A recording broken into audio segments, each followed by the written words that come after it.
بسم اللہ الرحمن الرحیم، السلام علیکم جی۔ آج آ, کچھ باتیں میں آپ کے سامنے رکھنا چاہتا ہوں جو مجھے شدت سے ضرورت محسوس ہو رہی ہے کہ یہ باتیں کرنے والی ہیں۔ وہ انجینئر محمد علی مرزا صاحب کے اریسٹ سے ریلیٹڈ کچھ باتیں ہیں، اور یہ باتیں میں ایک عام مسلمان کی حیثیت سے، ایک عام مسلمان، ایک بہت کمزور مسلمان، ایک خامیوں سے بھرپور مسلمان لیکن ایک شعوری مسلمان کی حیثیت سے کچھ باتیں آپ کے سامنے رکھنا چاہتا ہوں، کیونکہ مجھے محسوس ہوتا ہے کہ بہت شدید ضرورت ہے یہ باتیں اس وقت سامنے رکھنا۔ دو وجوہات ہیں، ایک تو یہ کہ مجھے پتا ہے کہ میرے کچھ کہنے سے کوئی خاص فرق پڑے گا نہیں، لیکن آ، میری بات اگر اس سوشل میڈیا کے تھرو لوگوں تک پہنچے گی اور ان میں سے اگر ایک دو کے دل میں بھی گھر کر جاتی ہے تو I think it's worth it. دوسری بات یہ کہ مجھے لگتا ہے یہ باتیں کرنے والی ہیں، بار بار لوگوں کے سامنے آنی چاہیے، بیکاز کئی لوگوں کو یہ باتیں جنرلی نہیں پتہ ہوتی۔ تیسری سب سے امپورٹنٹ وجہ یہ ہے کہ دیکھیں، پاکستان میں بہت سارے چیزوں کے اوپر مظالم ہوتے ہیں لوگوں کے اوپر، کبھی اکنامک مظالم، کبھی سیاسی مظالم، لیکن جب خدا کے دین کے نام پہ کچھ ظلم ہو یا غلط کام ہو تو وہ ایک اسپیشل کیس بن جاتا ہے، بیکاز پھر جب اللہ کے دین کے نام پہ ظلم ہوتا ہے تو خدشہ یہ ہوتا ہے کہ اللہ تعالیٰ ایک وقت کے بعد ڈائریکٹ انٹرونشن کریں گے، آم، اور خدشہ یہ ہے کہ پھر دنیا میں ایک ایسا کوڑا برسے گا ہمارے پہ کہ جس کا ہم شاید تحمل نہ کر پائیں۔ تو یہ بڑا خوف ہے، مجھے ذاتی طور پہ ہے، اور ہر اس مسلمان کو جو خدا پہ یقین کرتا ہے، آپ صلی اللہ علیہ وسلم جو اللہ کے آخری نبی ہیں اور رسول ہے، ان کے دیے ہوئے دین پہ یقین کرتا ہے، اس کو یہ خدشہ ہونا چاہیے کہ اگر اللہ کے دین کے نام پہ ظلم ہو رہا ہے اور اس کے اوپر بولا نہیں جا رہا تو ہو سکتا ہے کہ پھر اللہ تعالیٰ خود ایکشن لیں۔ آم،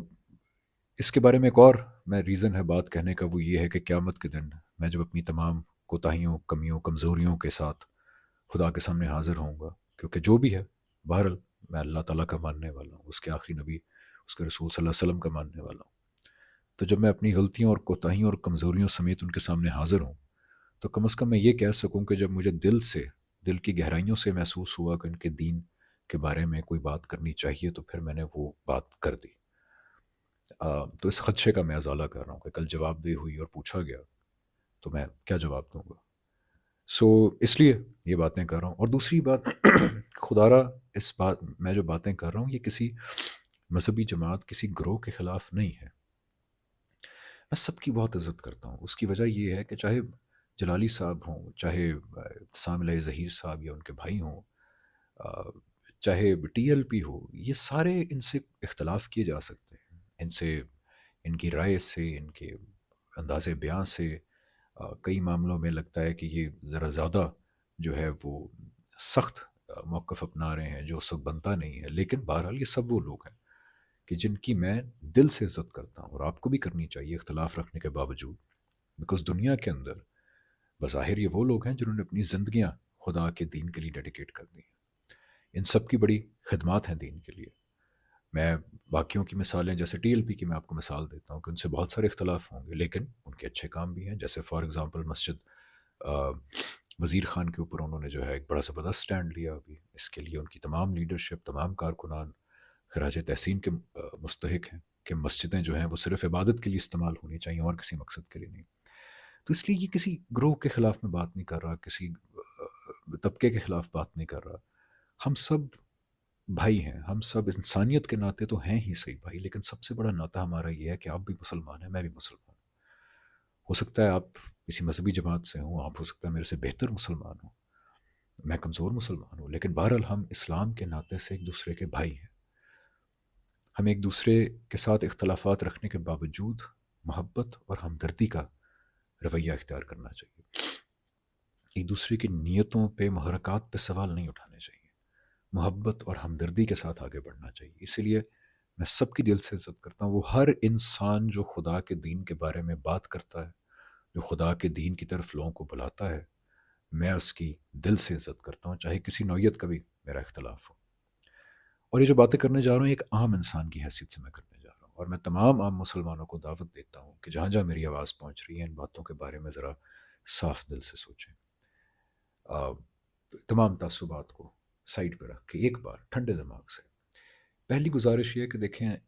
بلیسمی کے الزامات لگنا، بلیسمی کے مقدمات دائر کرنے کا رجحان پاکستان میں دن بدن بڑھتا جا رہا ہے. اور ہمارے ہاں جو بلاسمی کے بارے میں رائے ہے، جو پاپولر ہے، جو کانسیپٹ ہے، وہ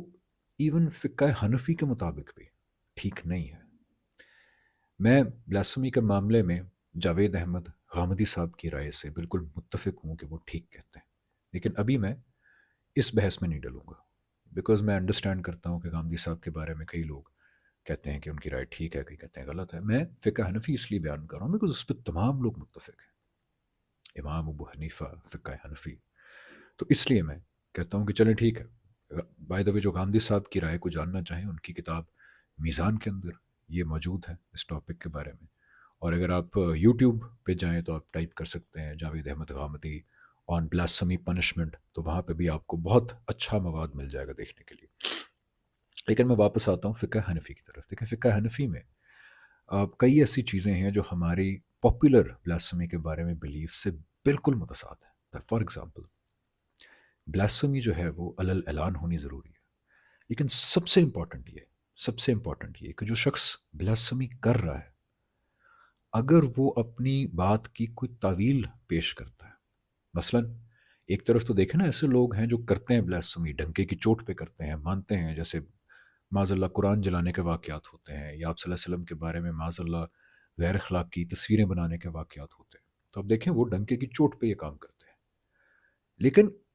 اب کیس آ گیا جس کے اندر ایک انسان کہہ رہا ہے میں نے توہین نہیں کی، میری بات کا مطلب یہ نہیں تھا، میری بات کا مطلب یہ تھا. فقہ حنفی کے اندر اس کی اس تعویل کو قبول کرنا جج پہ لازم ہے کہ وہ اس کی اس تعویل کو قبول کرے، انلیس کوئی ایکسیپشنل کیس ہو جائے بالکل جھوٹ لگ رہا ہو. تو اس لیے اب یہاں دیکھیں کہ ہمارے یہاں پاپولر بلیف کیا ہے کہ جس کو 295 کے تحت پکڑ لیا، اب وہ کوئی تعویل کرے، وہ کہے میرا یہ مطلب نہیں تھا، وہ مطلب نہیں تھا، اس کی بات کو نہیں مانا جائے گا. اس وجہ سے سینکڑوں لوگ پاکستان میں جیلوں میں 10 10 سال سے سڑ رہے ہیں، جو یہی بات کہہ رہے ہیں کہ ہماری بات کہنے کا یہ مقصد نہیں تھا، ہم نے توہین نہیں کی. اور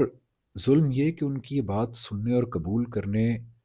کرنا تو دور کی بات ہے، یہ ڈیمانڈ کیا جاتا ہے کہ ان کو جلد از جلد اگر پھانسی پہ نہ لٹکایا گیا تو کمپلین کی جاتی ہے کہ ادارے 295 پہ عمل درآمد نہیں کر رہے. اب دیکھیں کتنا بڑا ظلم ہے، کتنا بڑا ظلم ہے. گزارش یہ ہے کہ یہ رویہ اگر ہم نے نہ بدلا، دین کے نام پہ یہ ظلم ہے تو اور سب چھوڑ دیں. آپ فقہ حنفی کے کانسیپٹ کو ہی ذرا پڑھ لیں اور دیکھیں کہ کیا یہ صحیح رویہ ہے کہ اگر کوئی توہین کرتا ہے لیکن وہ کہتا ہے، اگر تو بظاہر لگتی ہے لیکن وہ کہتا ہے جی میرا یہ مطلب تھا، تو اس کی بات قبول نہ کرنا کتنا بڑا ظلم ہے. اب آتے ہیں انجینئر محمد علی مرزا پہ. دیکھیں عام لوگ تو پاکستان میں ظلم کا شکار ہیں، جیلوں میں سڑ رہے ہیں، ان کے وکیلوں کو بھی قتل کر دیا جاتا ہے. لیکن اب معاملہ اس سے بھی اوپر چلا گیا کہ عام لوگ نہیں بلکہ وہ لوگ جو دین کو اپنی زندگیاں وقف کر چکے ہیں. آپ صلی اللہ علیہ وسلم جو اللہ کے آخری نبی اور رسول ہیں، ان کے تھرو جو اللہ نے دین دیا، اس کی ترویج، اس کے فروغ کے لیے اپنی زندگیاں ڈیڈیکیٹ کر چکے ہیں. ان لوگوں کے اوپر بھی اب 295 لگانے کی اپیل ہوتی ہے. اور یہ معاملہ بہت عرصے پہلے سے چلتا آ رہا ہے، جیسے جنید جمشید صاحب، طارق مسعود صاحب، اور اب انجینئر محمد علی مرزا صاحب.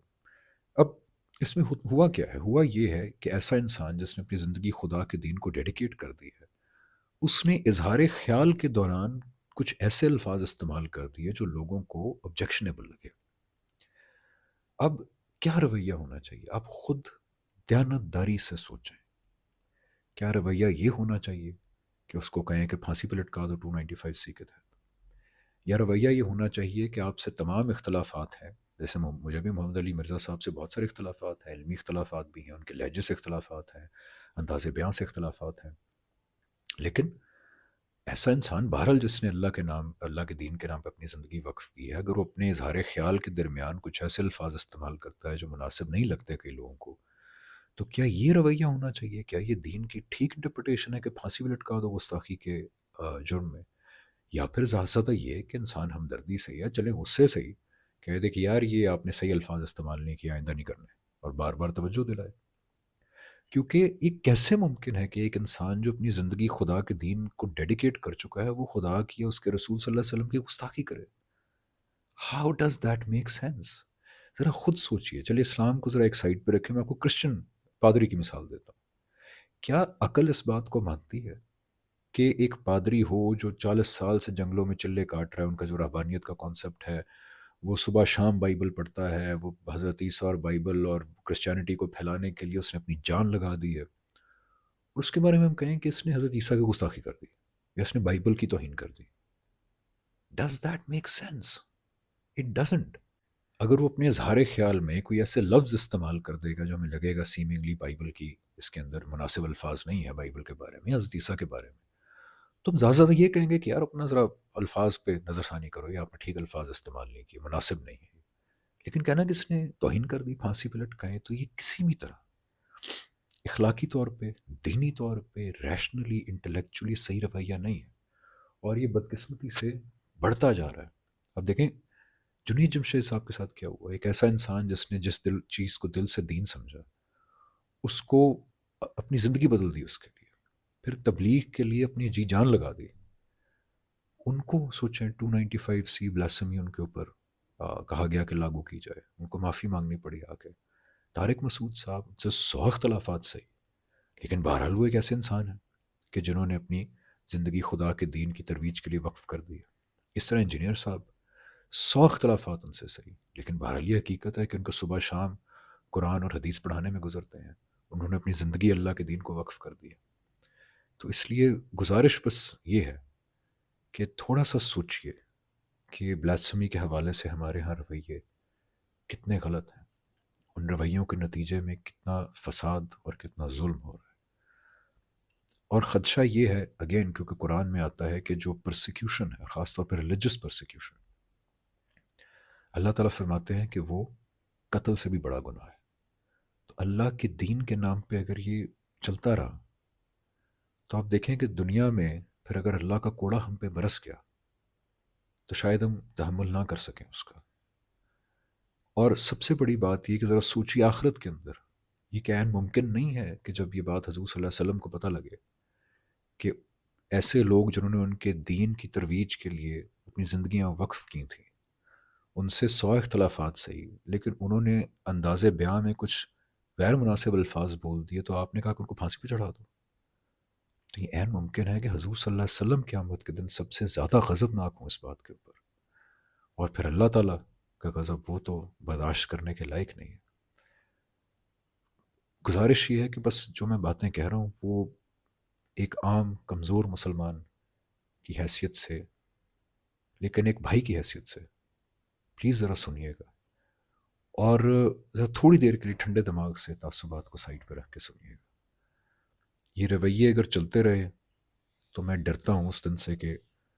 اللہ تعالیٰ کو کوڑا چلنا پڑے ہمارے پہ. Thank you so much.